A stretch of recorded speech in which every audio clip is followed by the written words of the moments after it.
Hey, everybody. Thanks for joining me with Thrive Church Online. In this episode, I have the privilege of talking to Lauren, who is a friend of our family's, and her roommate Charity, who are both students on the Asbury University campus.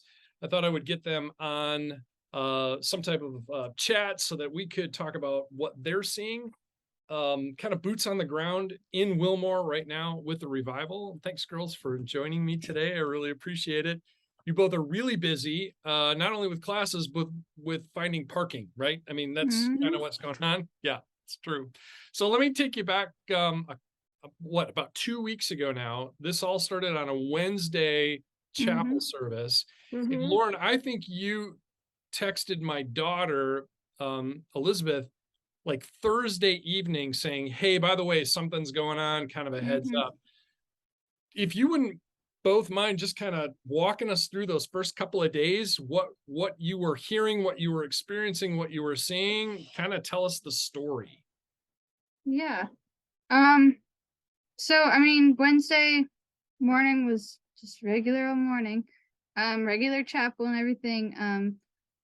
I actually work for chapel, so like right afterwards, they were like, or when chapel ended,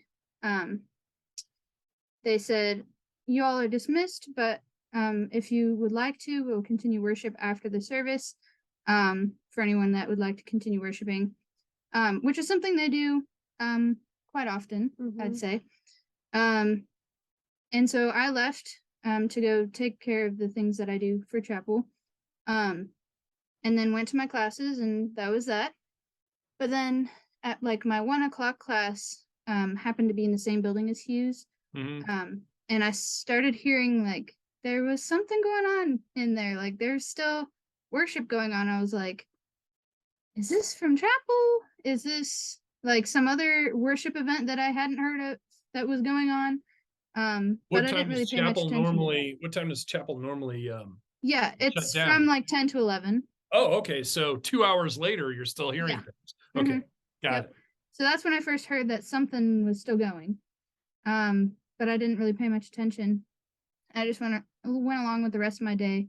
And then like I was at my internship like 30 minutes away at like what 4-ish when I started getting texts from people on my hall saying like, hey, like worship is still going from chapel, you all should come if you can, like come experience what's going on. Asbury Revival 2.0, whatever. So I was hearing all that when I was at my internship shoveling horse poop. And I was like, man, I wish I could go be a part of The that. Lord shows up in weird places, right? I mean, yeah. Yes. Wow. So anyway, that's when I started hearing everything that was going on and like got a better understanding of it. So when I got back to campus, I went and explored and just like see what was going on. And yeah, it was amazing. Like just the atmosphere of being in there with all these students who were like just hungry for God. It made me it reminded me of the feeding of the 5,000, which I had just watched the day before on The Chosen. Nice. Season 3. Yeah. And so that was just like really, really cool to be there. But that was Wednesday night when you went back? That was Wednesday night. Gotcha. Charity, where were you that day on Wednesday? Well, I was blessed to lead worship that morning. I was with gospel choir. Yeah. And so a few people from gospel choir, I was in the small portion that was asked to lead the altar call. So basically the pastor asked some people from gospel choir just to sing one more song. So we sung Goodness of God, and while he was doing the altar call, praying and telling people to come up if they feel led, well, inviting people to come up if they feel led. So like after he finished praying, the people from gospel choir, they kept singing and worshiping. And like thankfully this day, like because like usually they do sometimes invite people to stay if they want to stay, but like chapel was officially dismissed, but worship was still going on. And just thankfully even past like 20 minutes it was just going because the spirit was working. So like none of the people who were leading in that particular portion, they never left. Literally they did not. Like all day they were there. And I was there for about an hour afterwards, just to continue to worship. And then I went to lunch. I left for lunch and I ate lunch quickly. Then I went to my 1:00 class. It wasn't in Hughes. My 1:00 class was in Miller, which is like the MediaCom building down further.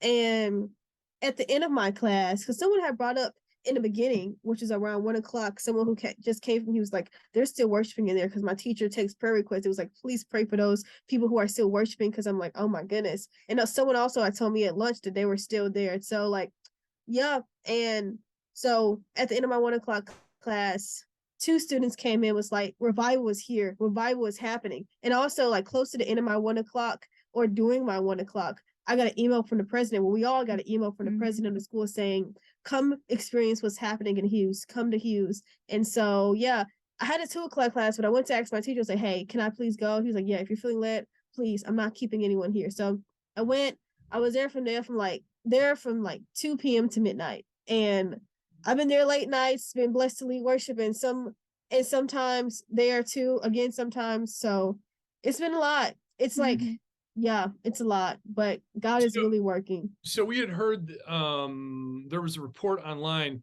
that the student worship teams are kind of cycling through. Is that how that, like, you're going for like an hour or two and then somebody else comes in and takes your place, or how is that actually logistically happening? So like we're in a group chat, the people who are like have been like acts, or like who came and just like decided that, hey, we're willing to help, willing to lead worship and stuff. And they've been making sure that we stay fed as well, because some of them are there for long hours, but like for about an hour or so they are on stage. But now like they even have people being consecrated and prayed over before they go on the stage. So like about an hour before, or like 30 minutes into, when other people are worshiping, there are some people who are leaders who are fighting those people, whether it's people from the audience who we just met or students who are there and available. So it's really spontaneous and like going off of who is already in the room and who do we need to find to just lead worship in that particular portion. Oh my gosh. Wow. I feel like the first night was really cool because like everybody was just, whoever wanted to lead worship just went up on the stage. They had like 5 guitar people. Yeah. So like everybody was all on it at once, and then we're like, we can't sustain this. So then they started doing the cycling. And then even now they're like getting people from not even the students here, because like it's been going on for like a week and a half. Yeah. They're getting people from outside as well to come in and serve in that aspect. So yeah.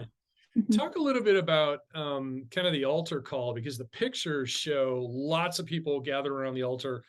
They're, obviously all over the, the auditorium. Yeah. And they're kneeling, and there seems to be prayer and that sort of thing. But at least in those early couple of days, what kinds of things were going on, around the altar, or things that what were you guys hearing? Yeah. I mean, I know there was like the chapel speaker from Wednesday has like been here the whole time. Oh, really? And he's stayed on campus to continue ministering. But yeah, those first few days he would like go up every so often to kind of like guide the altar calls. And so he would or just like the prayer times. So he would come up and say like, all right, we're gonna pray specifically for like healing, like physical healing. And then he would be like, all right, we're gonna pray for like mental healing or like relational healing, or we're going to pray for the world outside of Hughes. So like go put your hands on the walls. So it was just a lot of different things. And some of them were also like healing from temptation or like stuff like that. And then there was also times for people to come up and like testify to what God was doing in their life as well. So yeah. Nice. Talk a little bit too about I'm trying to think of the right word. What was the conversations like on campus outside of Hughes? Like in your classrooms, even with your professors, or even amongst students in the dorm rooms and that sort of thing. Talk a little bit about what you were observing and what you were experiencing as a student body, kind of separate from the epicenter of the event. Okay. Well, for one, mine's gonna be more of a personal opinion of it, because I'm also in a show. I'm in the play. I'm a theater major, so we have a play that just happened this weekend. It's happening next weekend. So to be in the midst of that is kind of hard, because that's affecting attendance and things. And you're trying to figure out like, how can I steward it? Because like conversations around it, like even just like from professors to teachers, like how can I still complete assignments or ask for grace on certain things when this is happening? Like, how can I balance it? Because like one, God called me to the school first to be a student. So how can I steward first as a student, but also honor God in the same process? Because like, of course, we're honoring God and we're worshiping him, but it's like you can worship him and still honor him and like doing the things he's first called you to do and still just finding that balance. So that's been a little difficult, just like finding balance for schoolwork, and just particular different teachers are like, go ahead, go to Hughes. It's okay if you go. We understand. And then you have others who are like, you need to be in class, we're still having class. Then others who are more lenient and will just bring their class to Hughes. So you have different teachers and different, it just depends on the class and depends on the teacher and how much the content can be like pushed back or not, or how like crucial time is for certain things. So some teachers are more lenient, some teachers are not, but it's like you have some who are like, today even I was talking to some people in the cafeteria who are wanting normalcy back, because of course like something that's going on for so long, it's really difficult to do simple things like walk into your dorm, because you gotta, like, and if you are driving, like Lord help me, right? not to, Yeah. you don't want to hit anybody on the street because they're flooded. It's like flooding, the people are flooding the streets. But like I praise God for it. It's like mind blowing hearing where people are coming from. But yeah, it's just been like, how can I rest in this without like being burnt out as well? Because you can pour out so much, then you're not getting anything but feeling exhausted in the midst of it. So yeah. Yeah, that's a really interesting perspective, because just a couple of years ago with the lockdowns, there was a different type of exhaustion, right? Where, obviously you weren't on campus for, like an entire semester, but then you had, when you came back, there was all these protocols. Now you've got an exhaustion in the opposite direction, where fire's falling from heaven kind of stuff. So I can imagine that's rough to a certain extent on kind of your mental health. But Lauren, talk a little bit about kind of what you're hearing the students, just informally discussing, like either in the dorms or in their classrooms. What are you hearing? Well, first, like the first few days, everything was like really positive. Like everyone was like super excited to continue going to Hughes, like whatever time they got. Unless they were like, unless they had been there for like a very long time, and then they were like, I need rest, I can't stay in there 24/7 or like 36 hours. Like I've been there for 36 hours and I need to rest. But then I also heard some people were like feeling ashamed for wanting to leave Hughes. And like there's been sort of a shame around that. And I've heard some people say like that there has been some revival shaming where it's like, oh, I've been in there this long, how long have you been in there, kind of thing. Oh wow. Okay. Not a lot of that, but I've heard some people say that they've experienced that. And then now that like once this week started and all these strangers started coming to campus, there's definitely been that shift where the students don't feel quite as safe to be vulnerable in Hughes anymore, because there's so many outsiders. And everyone's kind of just like done. We're like, I mean, you can experience the Spirit anywhere. Like, can you guys just all go home? Wow. Just go home and experience him. But then we've also been like, after having that, we've come to the realization like, no, God still wants them here. Like he's blessed us so that we can bless them, kind of thing. Like I kind of relate it to like the Israelites and the Gentiles. Like the Israelites were blessed by God to be chosen by him. And they're very resistant to like letting the Gentiles into everything. And I feel like that's kind of a little bit of the dynamic of campus, in that like we were blessed and we were called to bless others through that blessing. So in the 1970 revival, there were teams of students that would go to churches around the country to do testifying testimony. Is that happening that you're aware of? Yes, I believe so. I think they've put together teams that they're sending out to different churches, and I know individual students have been like driving home to their own home churches to talk about it. So Yeah, and Yeah. more will be happening, especially after this week, because it's gonna like go into a different space, not sure where yet, but we're gonna be trying to lead them in a different direction. So like try to get the campus back to some type of pattern for the students. But after this week, after Friday, after I think it's the 23rd or the 24th, after this Friday, it's gonna be some changes, but yeah, people are going to be being sent out so we can continue to go out, because we can't just hold it here. We have to go out and tell people about it, testify. Yeah, we have a couple in our church who are in Anderson, Indiana, in 1970, and had one of those groups, and revival broke out in their church, and have been, talking to us about it. And it's been a very interesting conversation to have with them. And I was hoping that would happen again. So if the two of you want to come to Tulsa, Oklahoma, you got a place to stay, and we'd love to hear your testimony and talk about it. But after your play's over, Charity, okay? So that you don't have it's crazy. So no, I'm excited to see that. Somebody that I know also posted online that now there's reports that a revival is breaking out 18 different locations around the country as of Friday. Lot of college campuses.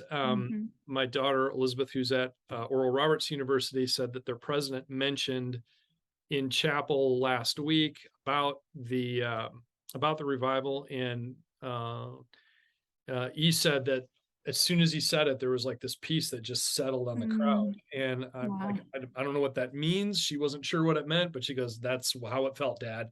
Like, oh, okay. So I'm so hopeful that there are lots of college campuses that see this kind of thing, because I think as a generation, the rest of us need for you to experience all that, and it's kind of exciting.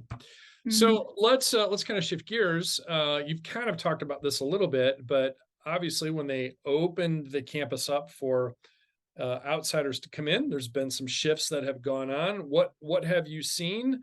And I guess kind of what I'm interested in is, there's some of the logistics and there's the vulnerability, but have you seen an increase in the Lord's activity among the people, a decrease, about the same? What are you noticing? Well, I mean, personally, I haven't been in Hughes very much because of how many people are trying to get in. I'm like, well, I'll let them all experience it because I've already experienced it. And just like trying to get back on schedule with classes and everything. I haven't been able to be a part of it, but like I have walked by in front of Hughes where they're having like all the lines, and they even have like jumbotrons out on the green so people can watch it and continue worshiping while they're in line, or just instead of being in line, they're worshiping out there. And so like just to see all the people that are just really hungry for God. I don't know. I haven't noticed anything different or like just special. More people, right? Yeah, there's just more people. Yeah. And they're all still very hungry, and like the worship is still very genuine. Gotcha. Charity, what are you seeing inside when you're leading worship? Well, I will say this. There are particular students who I know have not always been receptive to just God. And I've seen friends come to Christ. I've seen people rededicate their life. So I would say from a personal perspective, not looking so grand at it, that individual people I know have become more spiritual, if you want to say that, but more so closer to God. I myself just been like, of course, relying even more on the Spirit. It's been a lot of just emotional healing for me, and that's just allowed me to get freedom from a lot of things. And yeah, I would say it definitely has just has like continue to teach you how to just lean on the Holy Spirit, because whether you're like praying for somebody, leading worship is really a discerning thing you have to do, because I've been using discernment, just knowing when to pray for someone, how to pray for them, and like songs to sing, because these things are not really planned. It's more so spirit led. And so, I can say personally myself, I've changed, and just other people around me and individual people that I've seen. But things have been happening that you probably would never thought you would see in Hughes. And yeah, a lot of healing physically, emotionally, spiritually, and yeah, it's just been a lot. Cool. Like those first few days, I definitely heard lots and lots of stories of like people coming to Jesus for the first time or rededicating their life, or finding reconciliation with like friends, or being convicted about certain things that are going on in their life and looking for accountability in that. And just like the amount of prayer that's been going on has been really amazing with that. And so yeah, there's definitely been lots and lots that's been impacting people, but as I said, I haven't seen what's been going on currently with the outsiders. Gotcha. So let me ask, this might be a strange question, but you both kind of grew up around church people and church and that sort of thing. You have a regular schedule of chapel, and so you're used to a certain routine related to church on Sunday, chapel, during the week and that sort of thing. Do you feel like what's occurred in the last week is that routine just amped up, like the dial's been turned up, or is this completely different? Does that make sense? My question I'm asking is this like, okay, this is so radically different than that, I don't have categories for it, or is it no, this feels right because we're kind of used to this. This is just dialed up. What do you think?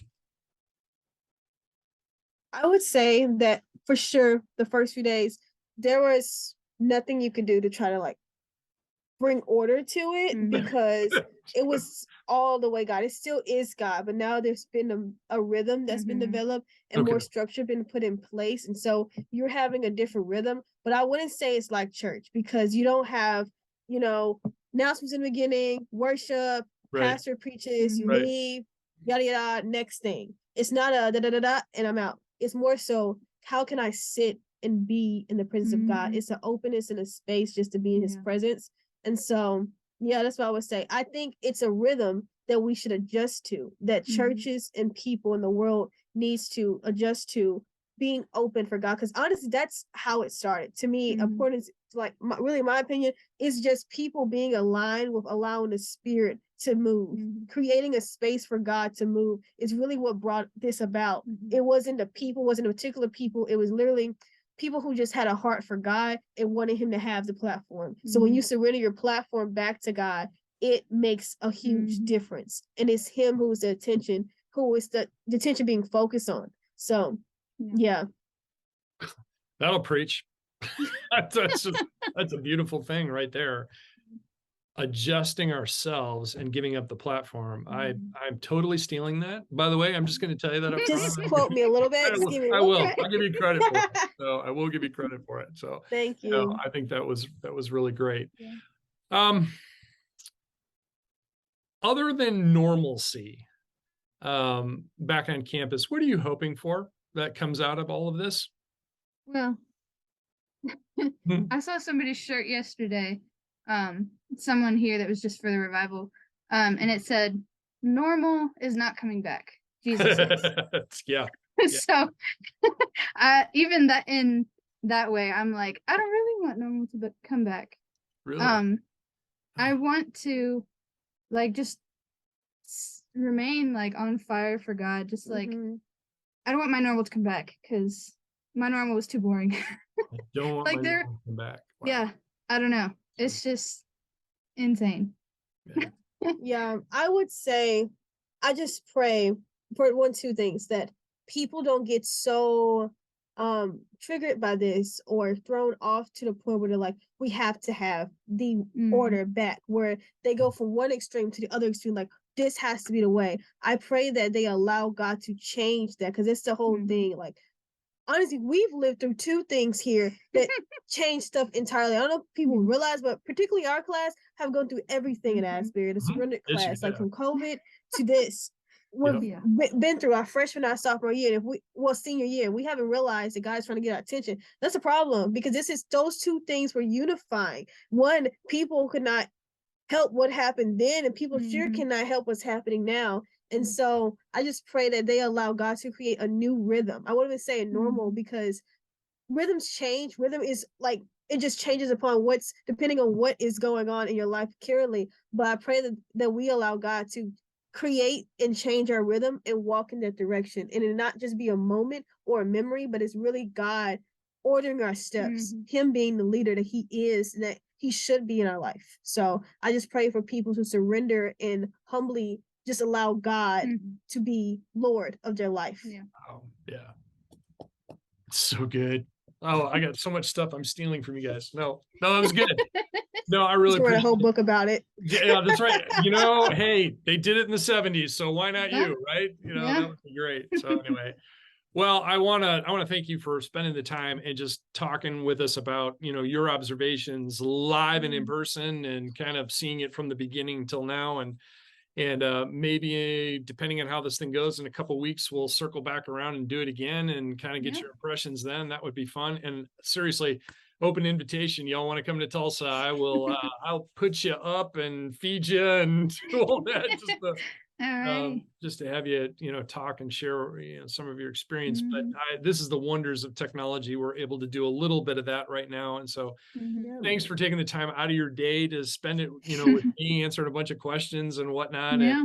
And so what I'll do is I will just say, I wish you not normal. So I'll just do that. Okay? Yes. May normal not be with you. That's okay? right. That's exactly right. Let's toss There you normal. go. That'll be good. Thanks, guys. I really appreciate it. Okay. Thank you. Yeah. Anyway, God bless you. And hopefully we'll talk soon. Okay.